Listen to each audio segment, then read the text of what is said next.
Hi, welcome back to the channel. Today, we have a question to help us understand one of the measures of central tendency, that is, the median. I'll be glad you pause the video, give it a try, then come back and see my solution. That said, let's get into class. The first thing I actually want us to understand is what is the median. The median is actually a measure of central tendency. It is the middle value when the set of numbers are arranged in order. If the set of numbers are even, then it is the average of the two values that fall in the middle, like we will see. But if the set of numbers are odd, then it is the exact middle value. Let's arrange these numbers. Now I have 22, I have 44, 35, 63, 82, and 74. The list here is 22. It's followed by 35 and followed by 41.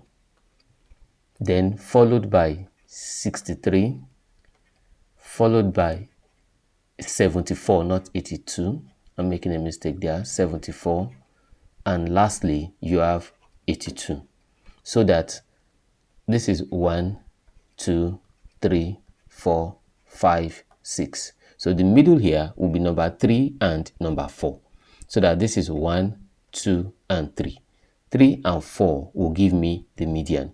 Now, since I have 3 and 4, the best thing I'll be doing, I'll pick 41 plus 63 and I'll divide it by what? By 2 to get the median. 41 plus 63, that's 104 divided by 2.